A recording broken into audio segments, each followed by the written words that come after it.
Now I would like to introduce our speaker and hand the presentation over to her so she can share her screen. And as she's doing that, I'll give a brief introduction. Dr. Erica Chenoweth is Assistant Professor of Government at Wesleyan University. She is also the Director of Wesleyan University's Program on Terrorism and Insurgency Research, which she established in 2008. Chenoweth is also an Associate of the International Security Program at Harvard University's Belfer Center and has been a visiting fellow at the Institute of International Studies at the University of California, Berkeley. She is co-editor of Rethinking Violence, States and Non-State Actors in Conflict, which will be published in 2010 by MIT Press. Chenoweth's research interests include terrorism, the outcomes of nonviolent and violent protest, and the consequences of political violence and repression on democratization. Chenoweth's doctoral dissertation investigated the reasons for the use of violence by non-state actors in democracies despite the availability of legal methods for dissent. In a project she has recently completed with Dr. Maria Stefan, she has researched the conditions under which nonviolent resistance methods have been more effective than violent methods in achieving strategic goals such as regime change, expelling foreign occupiers, and achieving self-determination. With that, I will hand it over to Dr. Erica Chenoweth. Thanks very much, Darren, and thanks everybody for participating today. And I want to thank Darren and Mashi and ICNC in general for organizing this webinar, and I know it's a very busy time of year for people, so I appreciate your attendance, and I look forward to your comments. So today I'm going to talk with you about some research that my co-author Maria and I recently completed on the outcomes of nonviolent and violent insurgencies, and these are terms that I'm going to explain in a few moments. But first, I actually want to give you some background as to how I started on this project in the first place. In the summer of 2006, I was a graduate student at the University of Colorado, and I was completing my thesis on why terrorist groups emerge in democracies more often than in authoritarian regimes. A colleague of mine sent me an email announcement of a pedagogical workshop on people power movements that would be held at Colorado College in June of 2006. The workshop was sponsored by ICNC, which you probably know is an NGO devoted to the study and spread of information about strategic nonviolent conflict. So I attended the workshop as a skeptic, I have to admit. I'm not a pacifist. I think violence often has its uses, and I have a background in security studies. I've spent most of my time trying to get into the minds of terrorists, insurgents, and repressive political leaders to try to figure out what compels them to kill other people for various political goals, sometimes bizarre and other times mundane political goals. I've spent hours upon hours reading through memoirs of terrorists, developing statistical models to forecast terrorist events, tracking down government officials here and abroad to talk about how to find less incompetent government responses to terrorism, surveying radical groups over the internet, attempting to make sense of wartime atrocities, mass rape, and genocide. So as you might imagine, I found myself highly skeptical of the idea of incorporating literature on nonviolent resistance into my classroom. Nevertheless, I tried to keep an open mind, and in preparation for the workshop, ICNC asked me to read about 24 books and articles on strategic nonviolent conflict. I was stunned to find that I had never heard of a single author assigned, despite the fact that the field was evidently very well established. The literature was foreign to me, even though many of the theoretical dynamics, like mobilization, opponent provocation, etc., were quite well developed in the theories of violent conflict. I realized there was an entire body of work, much produced by activists and some key theorists, that had not been incorporated at all into the security studies canon. I mentioned this to a couple people at ICNC and offered them several observations. First, that political scientists have not yet systematically studied the relative effectiveness of nonviolent and violent resistance over time and space. In particular, the activist literature would probably not be compelling to most social scientists, whose main method of advancing knowledge is hypothesis testing. Second, such a study would be necessary if they expected security studies scholars to take the strategic nonviolent conflict literature seriously. So a few research proposals later, I'd embarked on this new project with the goal of systematically assessing the relative effectiveness of nonviolent and violent resistance campaigns. I'm showing you right now a slide of an image from the Iranian Revolution in 1979. And today's talk represents the culmination of the research that I conducted with Maria Stephan, which is now forthcoming with Columbia University Press and carries the same title as this talk. So I can't discuss the entire book in a single talk, but today I would like to convey three main ideas based on our research. First, nonviolent mass resistance has had a superior track record in producing regime change and expelling foreign occupations when compared with violent resistance. Second, this trend holds even in environments in which we might expect nonviolent resistance to be futile, such as very repressive or authoritarian regimes.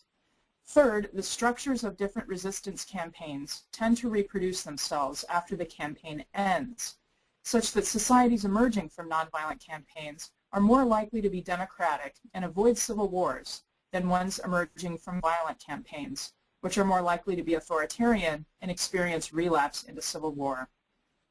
I will also tell you what our best guess is as to why these trends hold, and I'll draw on evidence from over 300 cases of violent and nonviolent resistance between 1900 and 2006, as well as theoretical insights from political science and political psychology. We argue that the source of the success of nonviolent resistance is the power of participation, which can produce divisions within the opponent regime when the resistance includes diverse sectors of society that maintain nonviolent methods of resistance. Domestic mobilization is a more reliable source of strength than, say, the sponsorship of an outside state, which can be fickle and constraining.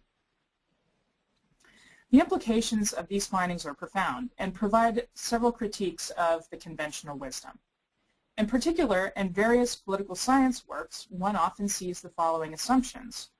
First, insurgents use violence because it is effective and it is a last resort, something they're forced to choose after having exhausted all other potential means. Second, nonviolent resistance is ineffective against brutal regimes, is ineffective for achieving tough demands, and only emerges in contexts where it's likely to succeed in the first place. Now, before I get into the substantive information, I'd like to first outline the scope of our project. First, let me tell you what we're not doing. We're not attempting to explain why certain types of campaigns emerge. We're not trying to examine all types of resistance campaigns, such as anti-war movements, environmental movements, or the Tea Party. Personally, I do not argue that nonviolent campaigns are morally superior to violent campaigns, or that the good guys always win. Nonviolent campaigns don't succeed just because they have the moral high ground. Many have failed, and violent insurgencies sometimes succeed on the other hand. Also, we're not attempting to establish a formula for campaign success, and we don't really focus on the human experience of conflict. In fact, most of the results I'll discuss today are statistical findings with a few illustrative anecdotes sprinkled in. Now let me tell you what we do attempt to do with this project. Our goals are to assess the empirical accuracy of the conventional wisdoms I mentioned, to compare trends in the outcomes of nonviolent and violent campaigns, to locate the conditions or mechanisms under which campaigns succeed and fail, and to make some claims about the strategic utility of different approaches to achieving power. Now let me describe the data I've collected and define a few key terms that I'll be using frequently throughout the talk. So what I did for this study was to identify the major nonviolent and violent resistance campaigns between 1900 and 2006 that sought two hard goals: regime change or territorial change, that is, anti-occupation and secession. I use the terms nonviolent resistance and civil resistance interchangeably. A nonviolent campaign is one in which unarmed civilians prosecute the conflict, relying on tactics such as strikes, protests, sit-ins, go-slows, stay-aways, rallies, and other forms of mass collective action short of physically harming or threatening to physically harm people or property. Examples include the 1986 People Power movement in the Philippines, the 2000 anti-Milosevic resistance in Serbia, and the East Timorese independence movement, among many others. Conversely, a violent campaign is one in which the primary method of resistance involves the use of arms to physically threaten or harm people and property. I use the terms violent resistance and insurgency interchangeably. Many times when people hear the word nonviolent, they think of passive resistance, which obscures the very active role that civilians play in the prosecution of the conflict. Others think of principled nonviolence, which refers to a moral or spiritual decision or position that avoids the use of violence.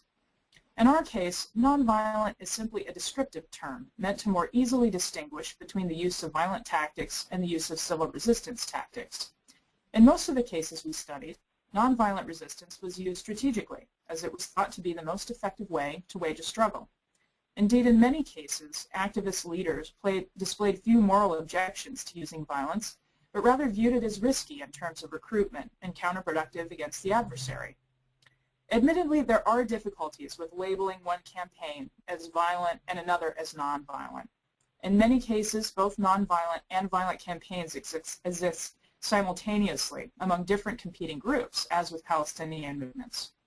Alternatively, often some groups use both nonviolent and violent methods of resistance over the course of their existence, as with the African National Congress in South Africa.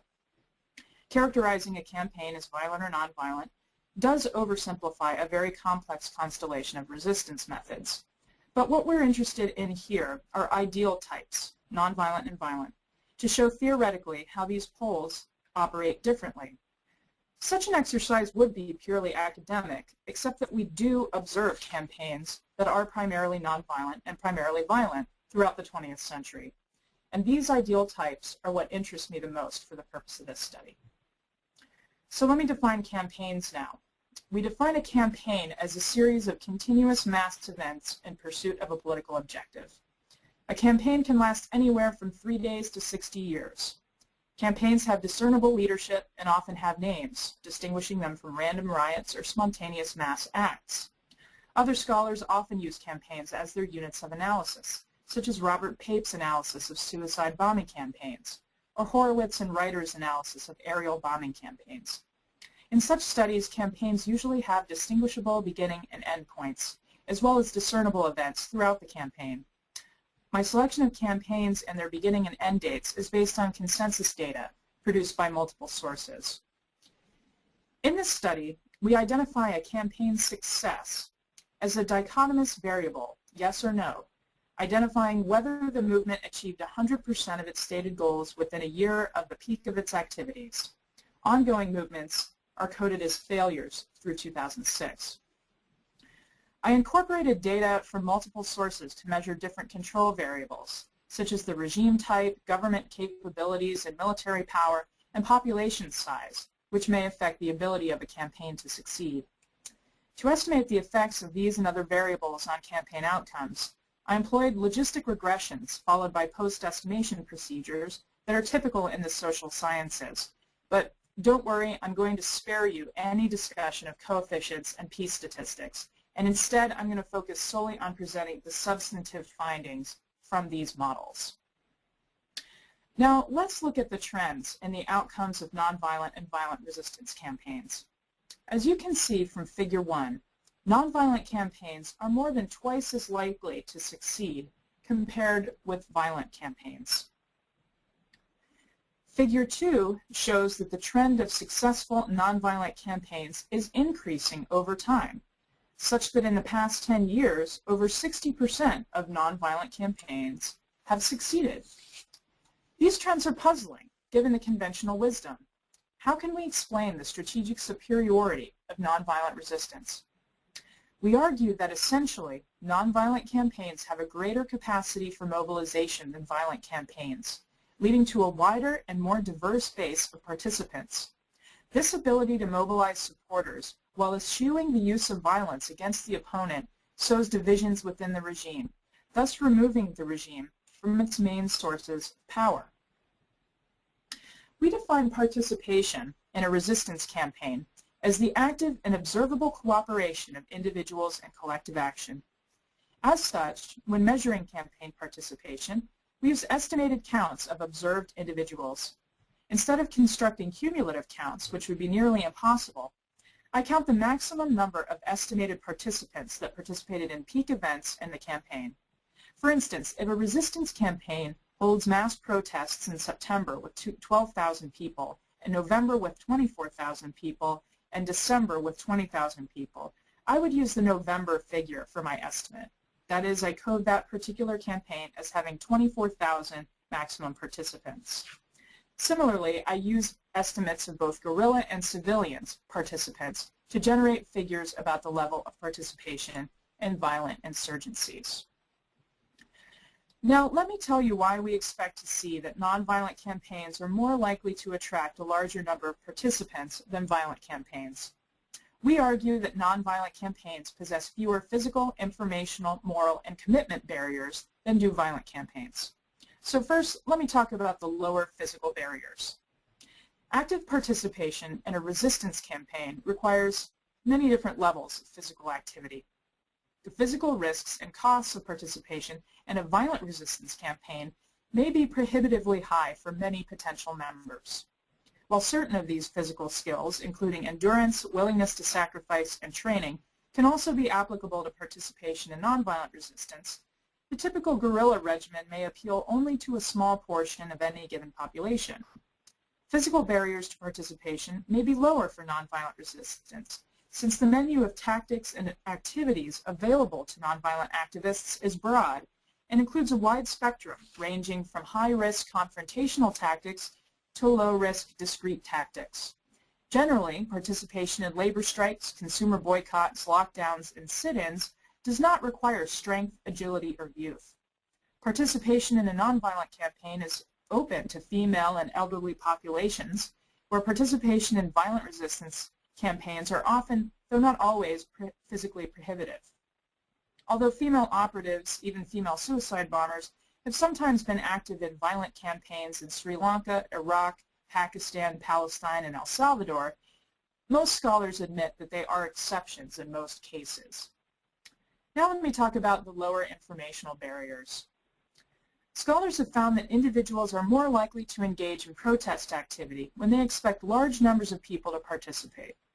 To successfully recruit members, campaigns must publicize their activities to demonstrate their goals, abilities, and existing numbers to potential recruits. Because of the high risks associated with violent activity, however, movement activists may be limited in how much information they can provide. They may need to remain underground, thereby exacerbating informational problems.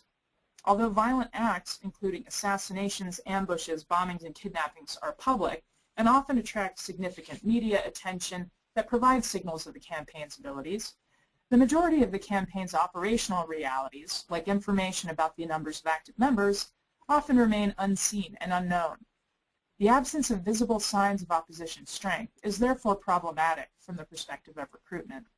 Thus, violent resistance may be at a disadvantage in this regard, since the actual number of activists may not be explicit. On the other hand, nonviolent public tactics have important demonstration effects, which help address the informational problem. Although nonviolent campaigns sometimes include clandestine activities, such as the use of underground publications during the Polish Solidarity struggle, they typically rely less on underground activities than armed struggles.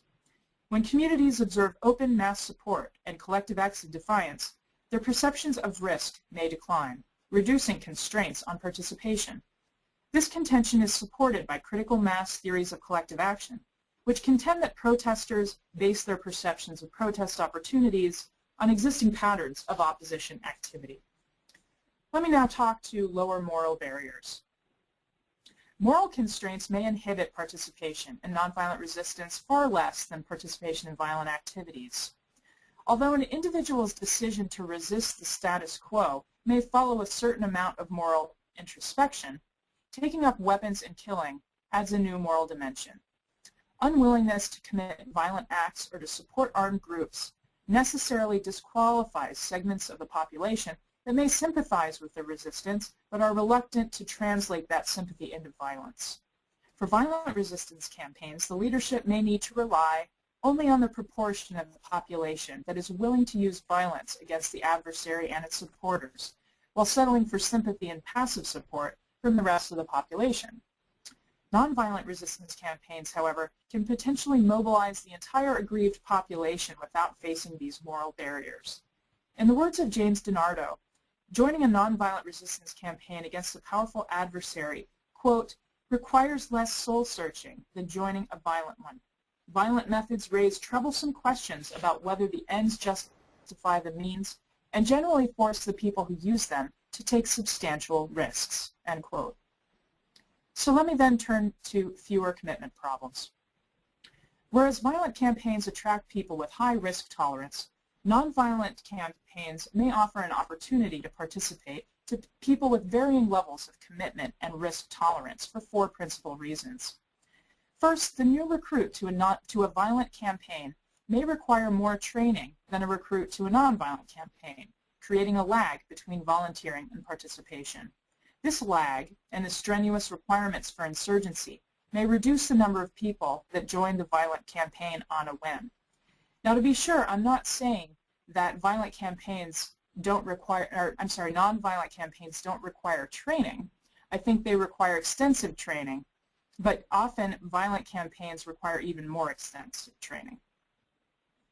Second, violent campaigns typically enforce higher levels of commitment at the outset. Screening potential participants is much more intense in violent movements. Often new recruits to violent movements must undertake a violent act to demonstrate their commitment. This is a further inhibition to participation because potential recruits may wish to eschew drastic screening processes, or movement leaders may find it hard to trust these new recruits. Third, during the prosecution of the conflict, participants in nonviolent campaigns can often return to their day jobs, daily lives, and families with lower risk than a participant in a violent campaign. Compared with armed struggle, participants in nonviolent resistance can more easily retain anonymity, which means that they can often participate in acts of mass resistance without making major life sacrifices. This is particularly true when a campaign uses nonviolent methods of dispersion, such as stay-at-home strikes or consumer boycotts, in which cooperation is withdrawn without leaving the state with a tangible target for repression. The commitment required by people who join violent campaigns often prevents them from resuming their lives during or after the conflict, and they're more likely to go underground to evade state security. Fourth, nonviolent resistance offers a greater repertoire of lower-risk actions. Although nonviolent struggle is rarely casualty-free, the price of participating and being caught in armed struggle is often death. On the other hand, the wearing of opposition insignia, the coordinated banging of pots and pans and honking of horns, the creation of underground schools, and the refusal to obey regime orders are a few examples of the less risky nonviolent tactics that have been used by groups around the world from time to time. The arguments I've made suggest that nonviolent campaigns will be more successful at generating large bases of participants. In fact, according to the participation figures on the campaigns in my data set, nonviolent campaigns are associated with higher membership than violent campaigns. In fact, they tend to be nearly twice as large as violent campaigns, with average participants numbering well above 200,000. When large numbers of people in key sectors of society stop obeying and engage in prolonged acts of social, political, and economic disruption, they may fundamentally alter the relationship between ruler and ruled. We find, in fact, that campaign membership has a statistically significant effect on the probability of success.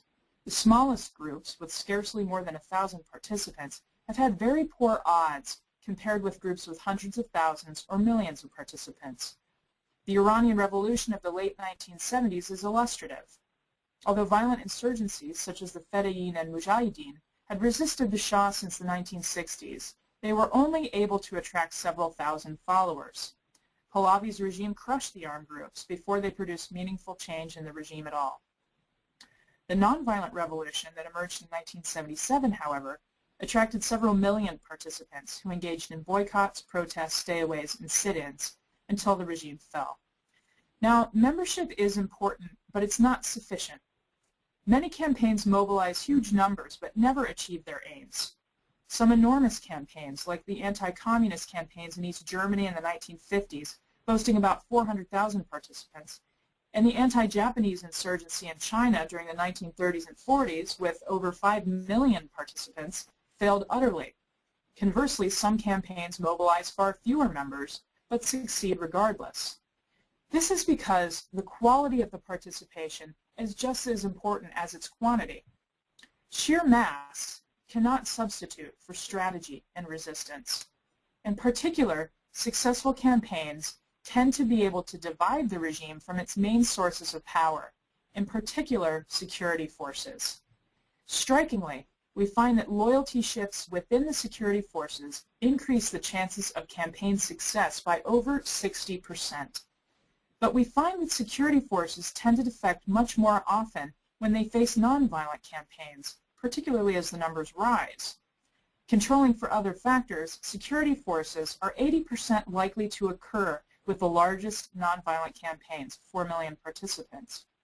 Security force defections are over 20% likely with the average-sized nonviolent campaign. Fascinatingly, though, as violent campaigns grow larger, they're much less likely to provoke defections from within the security forces. They are less than 20% likely to occur with the largest violent campaigns. With a large number of participants, the chances for kinship ties or other social networks linking members of the elite to the larger civilian population increase. The importance of even loose ties between regime elites and the resistance is illustrated by Srđan Popović, a member of the student group Otpor in Serbia. Popović made the following observation regarding the relationship between Milosevic's police and the nonviolent movement that was pressuring the regime to stand down following stolen elections in 2000. He says, quote, "We were producing the sympathy and the wider audience. It was quite normal to produce in people who are parents because they can recognize their own children in Otpor activists. But as for the police, we tried 3 times to approach them, and the 3rd time it was useful.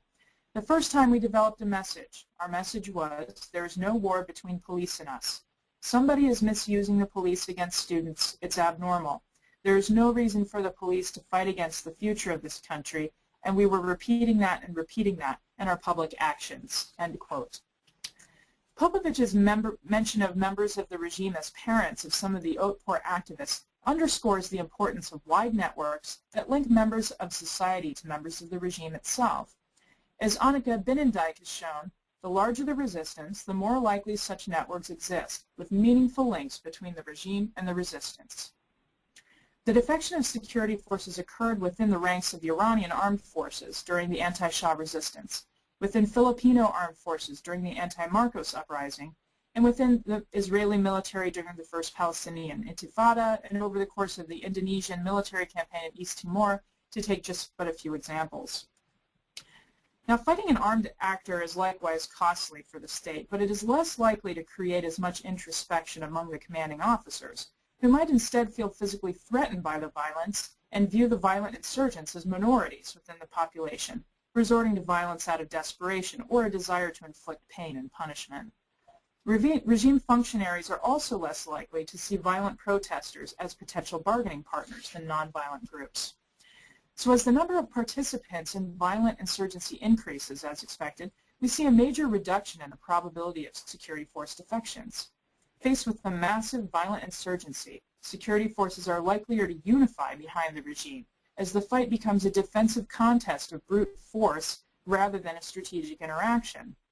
Under such conditions, security forces may become even more loyal to the regime, or the regime may purge ambivalent troops from its ranks. Now I want to move on to the effects of repression and how these differ for nonviolent and violent campaigns. Resistance of any kind against a regime is often met with repression. In fact, in our data set, over 88% of all campaigns were met with violent resistance from their adversaries. However, it may be easier for states to justify violent crackdowns and draconian measures to domestic and international audiences when they are challenged by an armed insurgency. On the other hand, converting, co-opting, or successfully appealing to the interests of those targeted with violence is more difficult because, as discussed above, regime members and security forces are more likely to think defensively in the face of a violent threat. In fact, repression is not as devastating to nonviolent campaigns as it is to violent campaigns. While the government's use of repression makes a violent campaign less than 20% likely to succeed, nonviolent campaigns facing violent repression are more than 46% likely to succeed. This trend suggests that nonviolent campaigns are often able to adapt to and outmaneuver even the most repressive adversaries. This is a counterintuitive finding because it's often assumed that violent repression always weakens nonviolent campaigns relative to violent ones.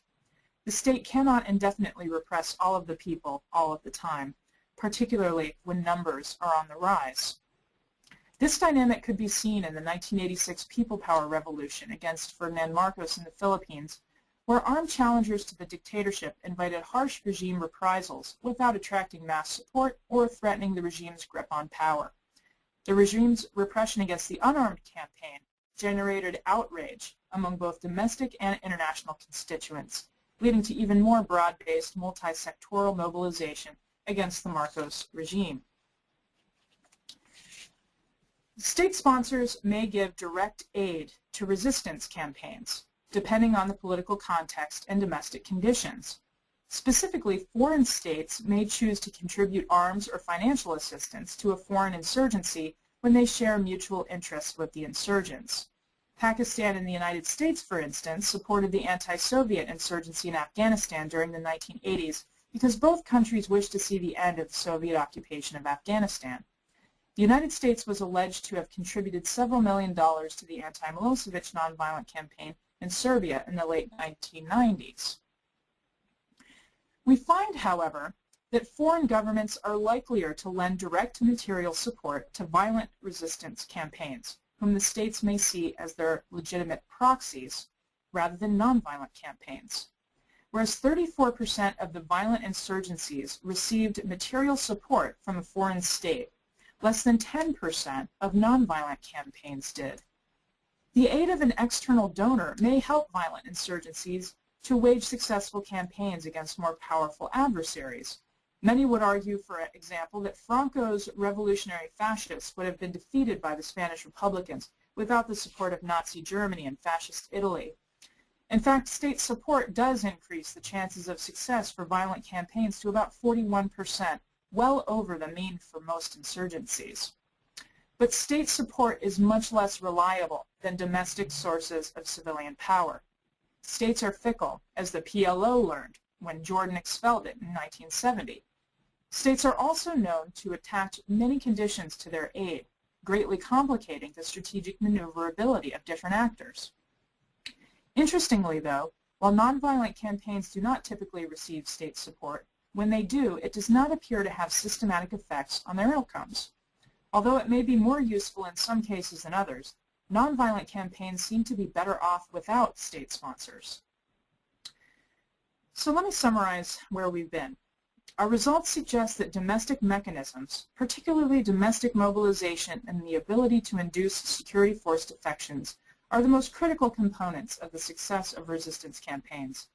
Both of these conditions are likelier to be produced by nonviolent campaigns than by violent ones. While foreign support may have been critical in some cases, there is no general pattern indicating that they are necessary for success. Regime crackdowns often induce backfire and are therefore not necessarily determinants of campaign failure. Now, for violent campaigns which find it more difficult to produce security force defections or attract higher numbers of participants, the presence of a foreign state sponsor is the main determinant of success. The presence of a foreign state sponsor increases the likelihood of success by 30%. But as I mentioned, state sponsors are unreliable at best and antagonistic at worst. It is important to note that there are some important deviations from our assumption that violent campaigns only attract limited numbers of participants. The Russian Revolution, the Chinese Revolution, Algerian Revolution, Cuban Revolution, etc., these come to mind as major examples of violent insurgencies that did bring about revolutionary change, often with major backing from participants. Such cases are key outliers to the argument that nonviolent campaigns are likelier than violent ones to succeed. Upon examining these cases, however, it is clear that many of the features common to successful nonviolent campaigns occurred in these revolutions, especially diverse mass mobilization, which led to loyalty shifts within the ruling regime's economic and military elites, and external support from foreign states. These and other successful armed campaigns typically succeed in building a strong base of popular support while creating parallel administrative, political, social, and economic structures. We do not dispute, therefore, that violent insurgencies sometimes succeed. In fact, about 25% of the cases in my data set did succeed. One must consider, though, the consequences of such victories. Although violent insurgencies captured power or expelled foreign occupations in these cases, the human costs are often very high, with millions of casualties across these cases even after the conflict has ended. Moreover, the conditions in these countries after the conflict ended have been overwhelmingly more repressive than in transitions driven by nonviolent civic pressure. In all 5 cases I mentioned above, the new regimes featuring the victorious insurgents were quite harsh towards civilian populations after the dust settled. None of these countries could be classified today as democratic. Looking at the numbers, countries in which nonviolent campaigns have existed, not just succeeded, but just existed, these are more likely to be democracies 5 years after the end of the conflict than are countries in which violent campaigns have existed. In fact, they are 37% more likely to be democracies 5 years after the conflict ends, and this is even when the nonviolent campaign fails. This figure is even more striking in extant democracies. In countries that were democracies during the conflicts themselves, only 15% are likely to remain so after the end of a violent insurgency. On the other hand, 84% are likely to remain democracies after the end of a nonviolent campaign. These figures are similar with respect to civil peace. Countries that have experienced a violent insurgency are 43% likely to experience a relapse into civil war. Countries that have experienced a nonviolent campaign, on the other hand, are 15% less likely to experience a civil war within 10 years of the end of the campaign. Thus, although violent insurgencies sometimes succeed, they tend to reproduce the martial values and violent institutions that brought them to prominence. The long-term consequences of violent insurgencies make for more repression and more violence in the vast majority of these countries. Before I conclude my prepared remarks, I want to identify what I think are the core weaknesses of this study. First, the study considers only the ideal types of nonviolent and violent campaigns, and of 2 broad categories of goals, that is, regime change and territorial goals. Second, the unit of analysis is over-aggregated, such that I cannot measure the effects of different tactical choices or non-events. This over-aggregation fails to capture the iterative nature of the conflict, intergroup and campaign versus state interactions, over time.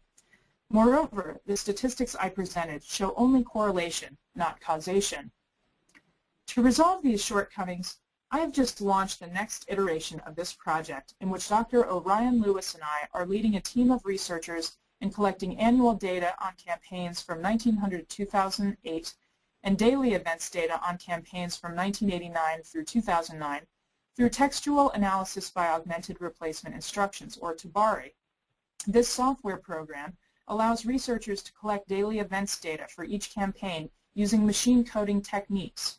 The software reads lead sentences of open source news reports and transforms them into data observations. This method will help us to change the level of analysis from the campaign to the specific event, such as strike, sit-in, protest, bombing, or kidnapping. With the resultant data, we will be able to get at the tactical level of analysis, account for non-events, explore the state-opponent interactions more carefully, and unpack some of the complexities within these conflicts. The new study will also include many other variables, especially intra-organizational variables. In the meantime, the study that Maria and I have completed allows us to make some claims about the relative utility of nonviolent versus violent campaigns, at least from a more macro perspective. First, nonviolent resistance is surprisingly effective relative to its violent counterparts, and this trend is increasingly visible. These findings encourage us to recognize non-military sources of power, and they downplay violent insurgency as more disruptive than effective. Second, the claim that insurgents use violence because violence is necessary is often quite wrong. This begs the question, if violent insurgency is so ineffective, then why does it happen so often? This question is studied extensively elsewhere and I think is beyond the scope of today's talk, although I think further inquiry will be fruitful. But I think our critique of the conventional wisdom also points to another set of issues, which reminds me of my own skepticism before I began this research. I found myself thinking, why is it that we find it more comforting to believe that violence works? And why do we find it appealing, despite ample evidence to the contrary, to say that violence happens because of circumstances or by necessity, that it's the only way out of some situations?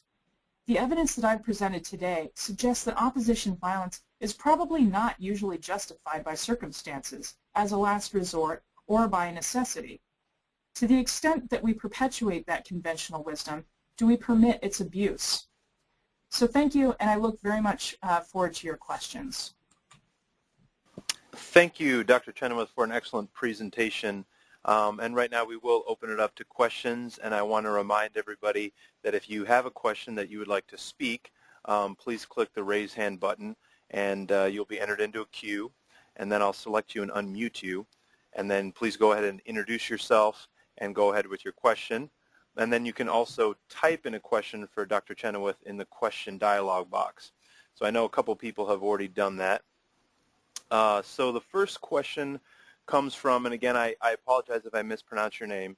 The first question comes from Sepan Siasi. Please go ahead, introduce yourself, and go ahead with your question.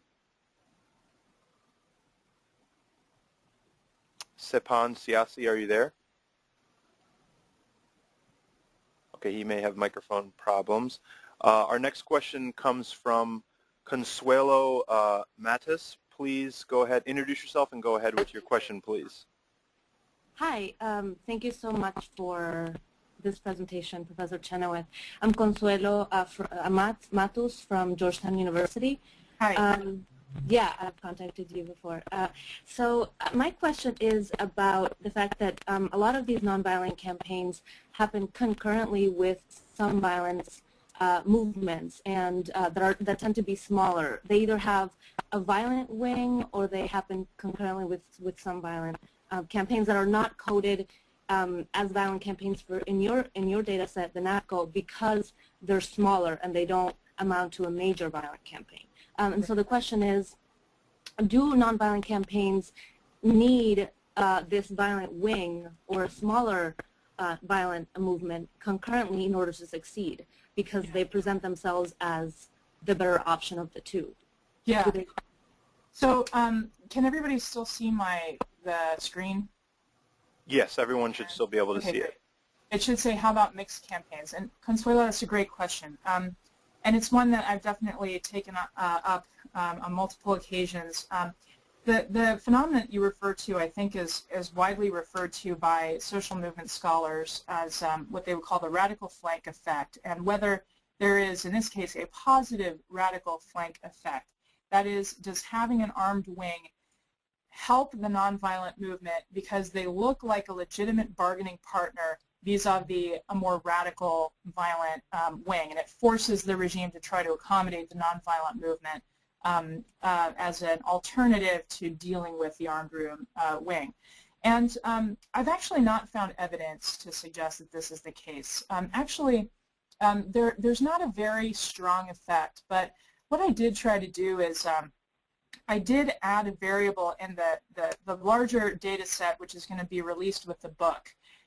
It's not in the article data set, but it's in the book data set. And there was a variable that I coded that's called simultaneous violent movement, and that can be that there's either a similar violent movement that's existing concurrently with the nonviolent movement, or it can be that the nonviolent movement has an armed wing, right? So, and this is almost never the case in these nonviolent campaigns because we're dealing mostly with the ideal types. So almost none of these campaigns had armed wings. But if there was some speculation that maybe there was cooperation between the group and an armed group, I coded that as a yes, right? So that there was sort of maybe a potential, at least the perception that there was a radical armed wing.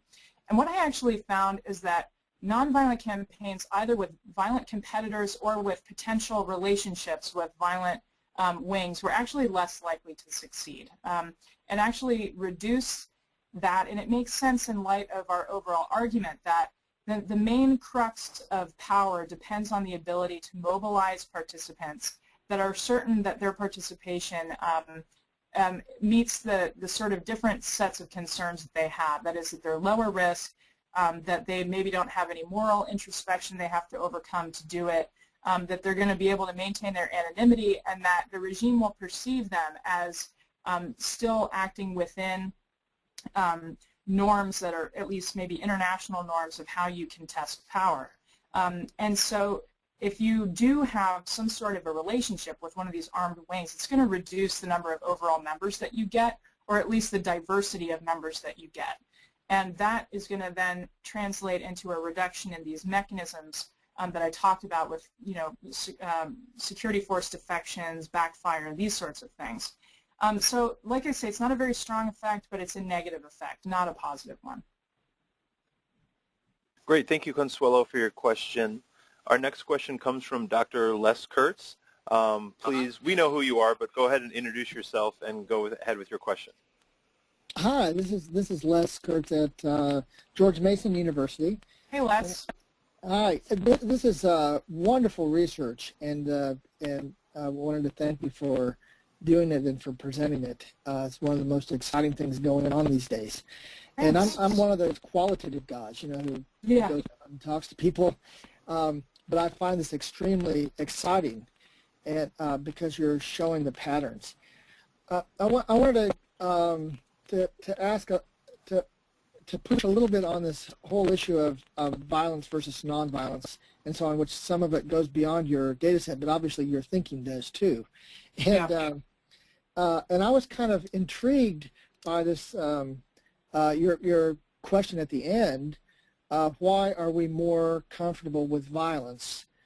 And it seems like it is part of this sort of overall, the ambivalence about violence. And I wondered if you could say some more about your thinking on this. On the one hand, we have the violence or campaigns that are somehow associated with violence being less successful, but on the other hand, people being more comfortable with violent solutions. So there's this incredible ambivalence about violence. And I wonder if you've given that some more thought.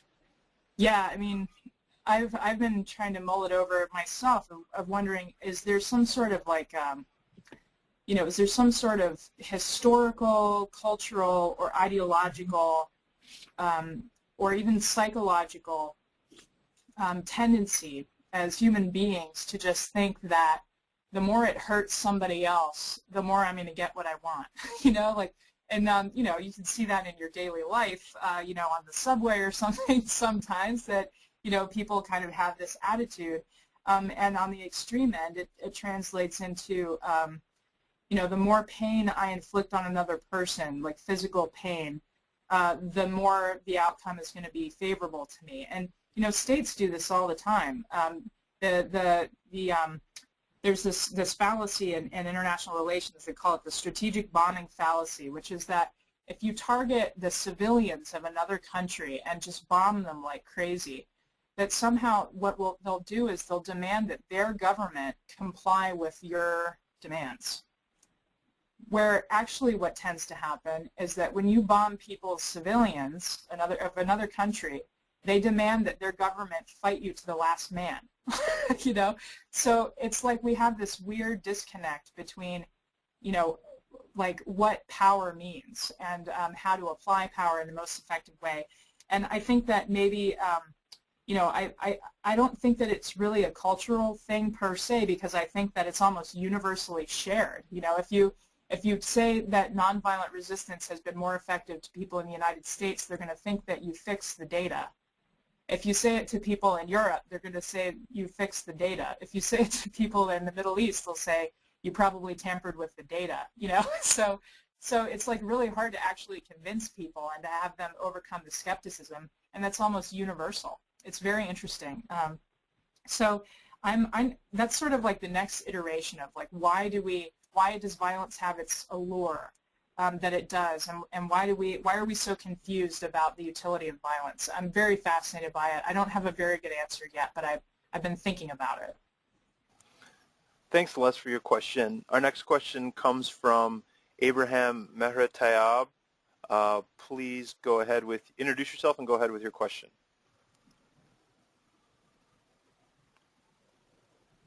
Abraham, are you there? Okay, you may have mic problems. Our next question then comes from Wayne to break. Please introduce yourself and go ahead with your question. Hello, I'm Wayne Tabrock. I teach history at Purchase College in the State University of New York. And I've been working for a number of years on the survival of religious differences in Europe, or religious diversity in Europe, during and after the wars of religion. And that's one of the where violence is sort of blinds us to other situations. And it seems to me that your research will be very helpful in my making the case that the survival of religious difference in early modern Europe is the result of nonviolent campaign or subversions of official intolerance, much more than violent resistance to repressive states. Repression, however, this is the interesting thing that I found in my research, is that repression is never or nowhere in Europe actually successful. It simply drives religious movements underground, and they succeed underground nonviolently by keeping their heads down. And so I just want to express my appreciation for this fairly contemporary research in the way it gives me ways to think by analogy with, about my own data on early modern Europe. So thank you so much for a really wonderful presentation. That's really great, Wayne. And actually, if I can respond to you, one of the big critiques I hear is that it seems like we're trying to make a universal claim, but we actually don't have a universal data set.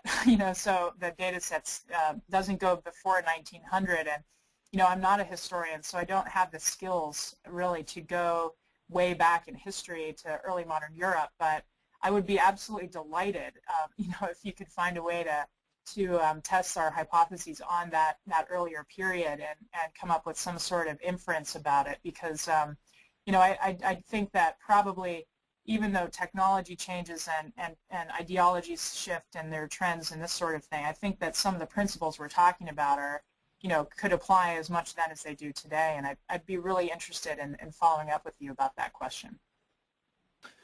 Thanks, Wayne, for your comments. Our next question is written in by Rose Berger, and she writes, is there an average percentage of a population that is willing to take up arms in a violent resistance?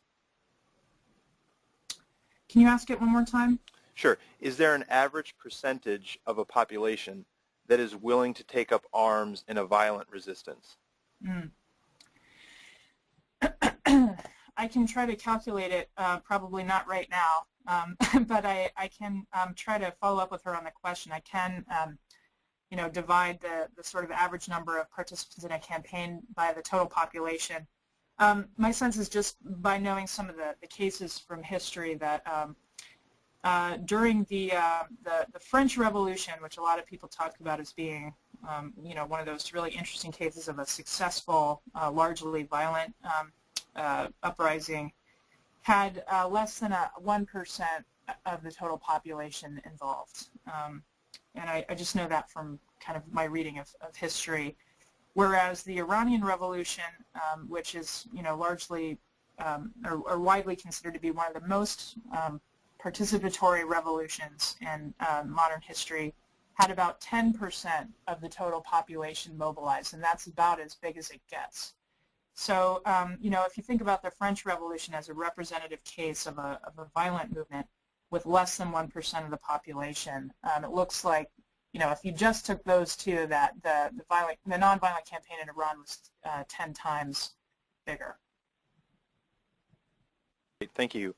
Our next question is from John Christ. Please go ahead and introduce yourself and go ahead with your question. Hi, Professor Chenoweth. My name is John Christ. I'm out at Georgetown University's campus in Doha, Qatar. Oh, great. And I just wanted to thank you for an excellent presentation.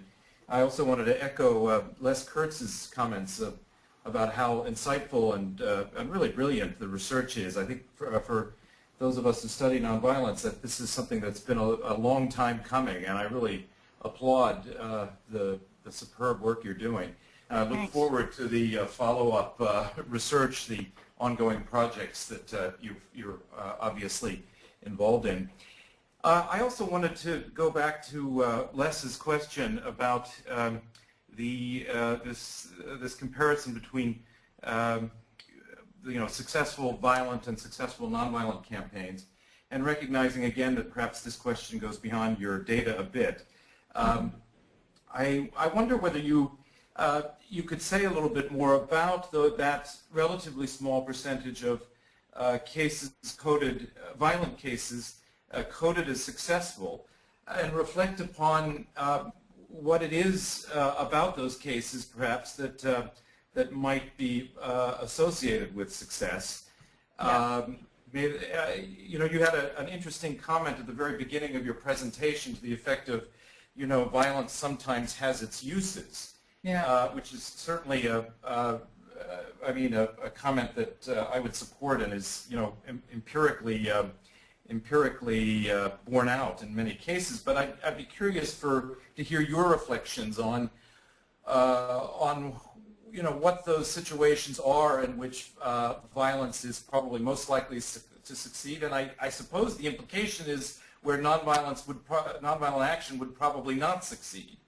And although I'm just curious for your thoughts.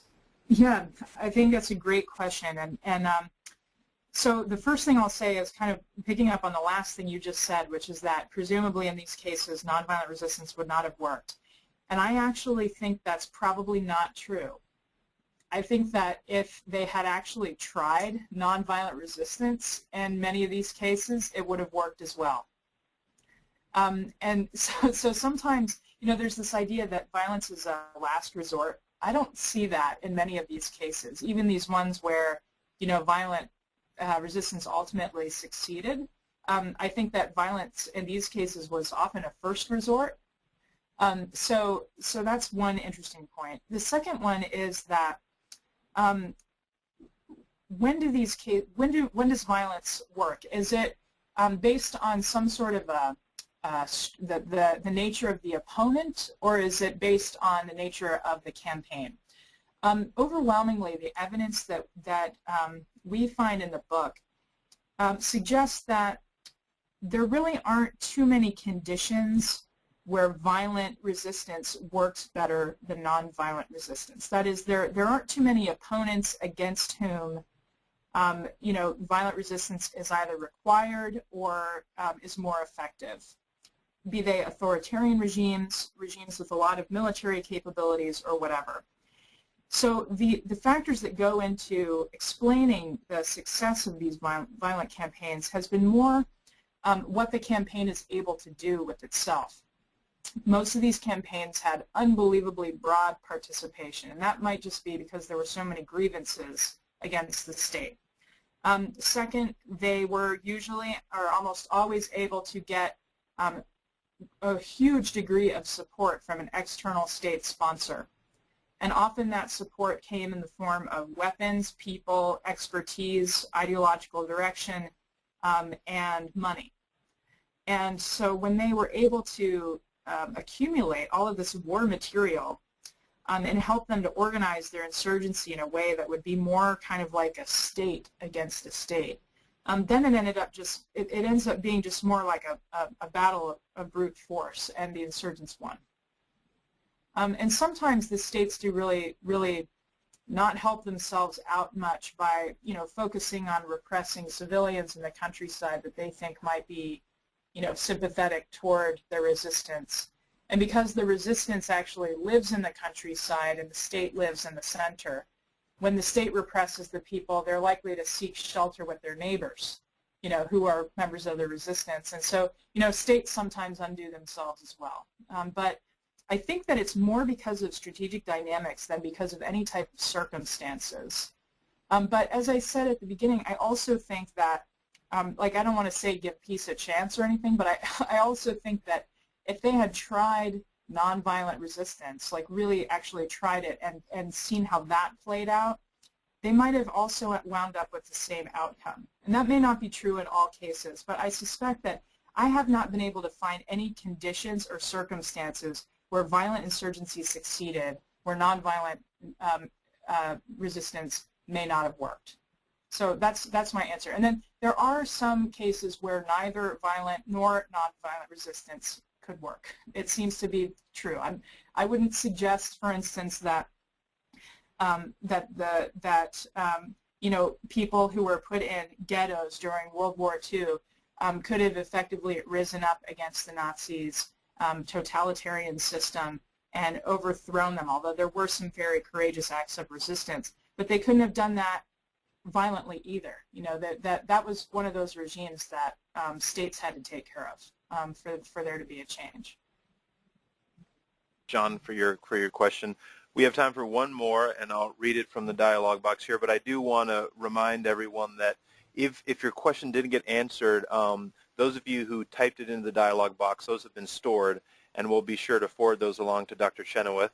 And if you had a question that you didn't get to ask, you can definitely email webinar@nonviolent-conflict.org, and we'll forward those questions along to our presenter as well. And also, we're recording this presentation, so you can pass it along to your friends, and we will also be providing the slides to all of you who have registered, so you can go back and look at the presentation on your own time. So our last question comes from Subrata Bagchi from Kolkata, India, and the question is, given the scale of violent conflict, do you foresee in the near future an end to violent conflict and a good prospect on nonviolent conflict in South Asia? It's a great question. I don't foresee in my lifetime there being an abandonment of violent conflict. I do foresee, though, demonstration effects of successful nonviolent campaigns inspiring other movements around the world. I think that political contestation is completely normal. It happens at a high level most places around the world almost all the time, and it escalates and de-escalates, and then sometimes it changes form and it becomes violent instead of staying nonviolent, or it becomes nonviolent after having been violent at the outset. And I think that these types of activities will persist, and my hope is that that the myths about the utility of violent insurgency can be somewhat dispelled by the research that we're doing. I don't pretend that we have more influence than we do, but I hope that people accept that there are alternatives to violence, and that actually violence is probably not the best way to get what you want in many of these contexts.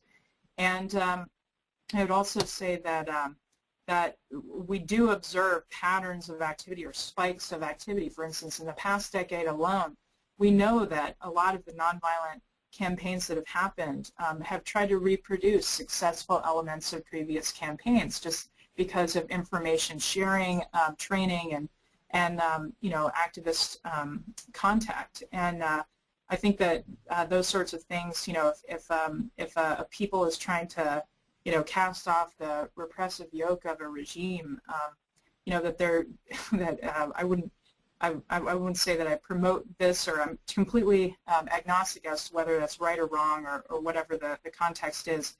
But I would say that there's a lot of information available today about what kinds of methods have been successful in other conflicts, and because of that, we will see an increase in the use of these methods over time. And then we will see states learning how to respond better to that and cracking down on that. And so we'll see sort of cycles of protest activity and cycles of state repression, and that'll just be a continuation of trends that we've seen as far back as we've been writing down what's going on in the world. Great. Dr. Chenoweth, thank you so much for your presentation. This was excellent. Do you have any concluding remarks before we sign off? No, I just want to thank everybody for hanging in there and joining us on this this afternoon. And as I said, please never hesitate to get in touch with me if I can answer any of your questions. Or the book is due to come out 9 months to a year from now, and it'll be out with Columbia University Press. And I'd be happy to let you know how you could get a hold of a copy later on as well. Great. And on behalf of ICNC, I too would like to thank all of you for participating in our academic webinar series. And I want to encourage you to visit our website, nonviolent-conflict.org, to learn about future webinars, to get more information about past webinars, check out our resources, and we'd also be happy to share with you any books or films that we've helped produce